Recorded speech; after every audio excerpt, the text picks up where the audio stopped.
নমস্কার, আপনারা দেখছেন পলিটিক্স অন বাংলা, বিশেষ রাজনৈতিক বিশ্লেষণ। আমি আপনাদের সাথে আছি আজকের এক চাঞ্চল্যকর আপডেট নিয়ে। পশ্চিমবঙ্গের রাজনীতিতে কি বড় কোনো ভূমিকম্প হতে চলেছে? একদিকে যখন ইডির কর্মকর্তারা বাংলায় একের পর এক দুর্নীতির ডাল ছিঁড়ছে, ঠিক তখনই ঘটে গেল এক অভাবনীয় ঘটনা। কেন হঠাৎ মাঝপথে অপারেশন থামিয়ে তড়িঘড়ি দিল্লিতে উড়ে গেলেন ইডির শীর্ষ কর্তা? কি এমন নথি তার হাতে এলো যার জন্য একদিনও অপেক্ষা করা সম্ভব হলো না? অন্যদিকে তৃণমূলের খসড়া তালুক বলে পরিচিত মধ্যবঙ্গে হঠাৎ কেন ধস নামল? খোদ তৃণমূল নেতারাও মানছে যে মাটির সরছে পায়ের তলা থেকে। তাহলে কি 2026-এর আগেই বড় কোনো পরিবর্তন দেখতে চলেছে বাংলা? সত্যি কি কোনো বড় পরিবর্তন আসবে? আজকের ভিডিওতে আমরা সেই রহস্যের পরদ খুলব। শেষ পর্যন্ত সঙ্গে থাকুন, কারণ ভিডিও শেষে এমন এক তথ্য আছে যা শুনলে আপনি চমকে যেতে বাধ্য হবেন। অবশ্যই হবেন।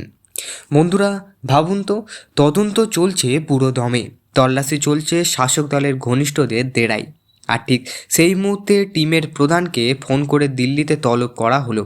কেন? পশ্চিমবঙ্গের ইডির সক্রিয়তা নিয়ে আপনারা অনেকেই জানেন, কিন্তু এবারের ঘটনা একটু আলাদা। সূত্রে খবর, এক প্রভাবশালী নেতার বয়ানে এমন কিছু নাম উঠে এসেছে যা সরাসরি দিল্লির সদর দপ্তরে পৌঁছানো প্রয়োজন। আপনাদের কি মনে আছে এটা কি সির্ফ রুটিন বদলালি, নাকি এর পেছনে লুকিয়ে আছে বড় কোনো গ্রেপ্তারি সংকেত? কমেন্টে জানান তো আমি দেখি। তৃণমূলের অন্দরে এখন চাপা আতঙ্ক। তারা ভাবছে ইডির কর্তা কি খালি হাতে ফিরল, নাকি বড়সড় উপহার নিয়ে গেলেন মোদি শাহের দরবারে। সাধারণ মানুষের ট্যাক্সের টাকা যারা লুট করেছে তাদের রাতের ঘুম এখন যেন উড়ে গেছে। তা বলার অপেক্ষা রাখে না।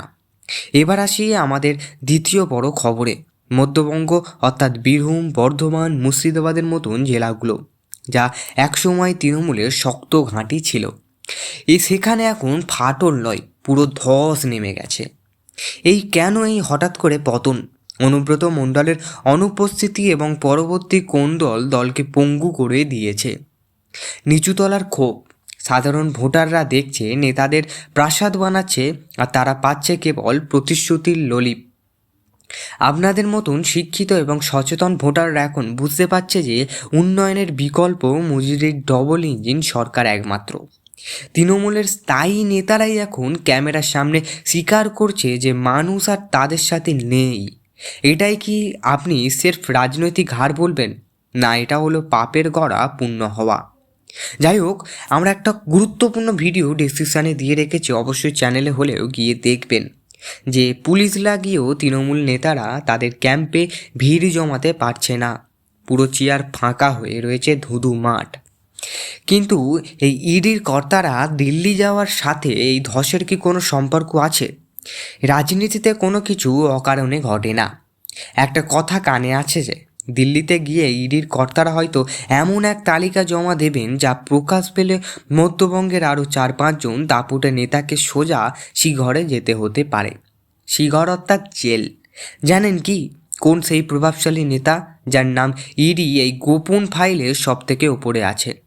আমি বলছি, তবে তার আগে একটু তলিয়ে দেখা দরকার তৃণমূলে সেই ধস স্বীকার করার পেছনে রাজনীতি।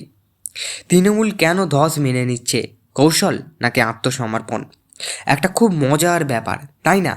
যে দল সবসময় নিজেদের অপরাজয় বলে দাবি করে, তারা কেন হঠাৎ বলছে হ্যাঁ আমাদের ক্ষতি হয়েছে? আসলে একটা কথা, ইমোশনাল কার্ড খেলার চেষ্টা, মানুষের সহানুভূতি পাওয়ার একটা শেষ চেষ্টা। কিন্তু বাংলার মানুষ এখন অনেক বেশি চালাক। আপনারাই বলুন তো, 10 বছর ধরে কাটমানি খাওয়ার পর এখন যদি কেউ এসে বলে আমরা ভুল করেছি, আপনি কি তাতে ক্ষমা করবেন? করবেন কি ক্ষমা? একটা অনেকটা সেই গল্পের মতন, চোরে ধরার পড়ার পর বলছে আমি তো আসলে পরীক্ষা করেছিলাম তালাটা মজবুত কিনা।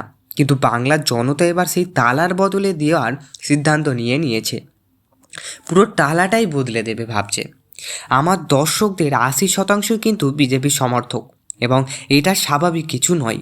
পশ্চিমবঙ্গের মানুষ দেখছে উত্তরপ্রদেশ বা উড়িষ্যার বিজেপি আসার পর কিভাবে আইন শৃঙ্খলার উন্নতি হচ্ছে এবং সেখানকার কর্মব্যবস্থা, আইটি সেক্টর থেকে শুরু করে আর্থিক লেনদেন এবং হাইফাই সিটি কীভাবে উন্নতি করছে। মধ্যবঙ্গের হিন্দু ভোটার যখন আর কোনো দলের সম্পত্তি নয়, সনাতনী চেতনা জাগ্রত করছে, মানুষ বুঝছে যে নিজের সংস্কৃতি আর নিজের অধিকার বাঁচাতে গেলে কাদের পাশে দাঁড়াতে হবে। সন্দেশখালির মতন ঘটনা বাংলার প্রতিটি মানুষের চোখে ধুলো দিয়েছে। কেন্দ্রীয় এজেন্সির এই তৎপরতা আসলে সেই সব নির্যাতিত মানুষের শেষ ভরসা। ইডির কর্তারা দিল্লি থেকে ফিরলেই কি বড় কোনো রেইড শুরু হবে? শোনা যাচ্ছে কেন্দ্রীয় স্বরাষ্ট্র মন্ত্রক থেকে সবুজ সংকেত চলে এসেছে। এবার আর শুধু ছোট চুনোপুটি নয়, জালে উঠবে বড় বড় রুই কাতলা। শহর থেকে গ্রাম এখন শুধু একটাই আলোচনা, কার বাড়িতে ঢুকবে সিআরপিএফ, কার আলমারি থেকে বের করবে কোটি কোটি টাকা। এই যে একটা অনিশ্চয়তার পরিবেশ তৈরি হয়েছে, এটাই বোঝা যায় বর্তমান সরকারের পায়ের তলার মাটি আর নেই। একটা সূত্রে দাবি আগামী 48 ঘন্টার মধ্যে দক্ষিণ কলকাতার এমন কয়েকজন বাড়িতে অভিযান হতে পারে যা বাংলার রাজনীতিতে গত 20 বছরের ইতিহাসে সবথেকে বড় খবর। কে তিনি? ইঙ্গিত দিচ্ছে তিনি নবান্নের খুব কাছের মানুষ। বন্ধুরা, বাংলায় রাজনীতিতে এখন এক সন্ধিক্ষণ দাঁড়িয়ে। ইডির কর্তারা দিল্লি যাওয়ার এবং মধ্যবঙ্গের তৃণমূলের ধস, এই দুই ঘটনার প্রমাণ করে যে বর্তমানে পরিস্থিতি হাওয়া বইতে শুরু করেছে। আপনারা যারা 13 থেকে 64 বছর বয়সী দর্শক আমার ভিডিওটি দেখছেন, আপনারা জানেন যে ভোটার কেবল একটা বোতাম টেপা নয়, এটা আপনার সন্তানের ভবিষ্যৎ নির্ধারণ করার ক্ষমতা।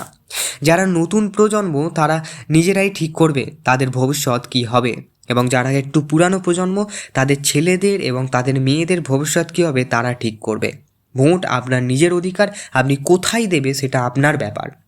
সংবিধানের 326 নম্বর ধারাতে অথবা 325 নম্বর ধারার, আমার ঠিকঠাক মনে আসছে না, যতটা পলিটিক্যাল সায়েন্স আমি পড়েছিলাম ক্লাস 11-12-এ, আমার সেখান থেকে মনে হয়েছে সংবিধানের 326 নম্বর ধারায় সম্ভবত লেখা আছে ভোট আপনার নিজস্ব অধিকার, আপনি কোথায় দেবেন সেটা আপনার ব্যাপার, সেতে কেউ হস্তক্ষেপ করার অধিকার রাখতে পারে না।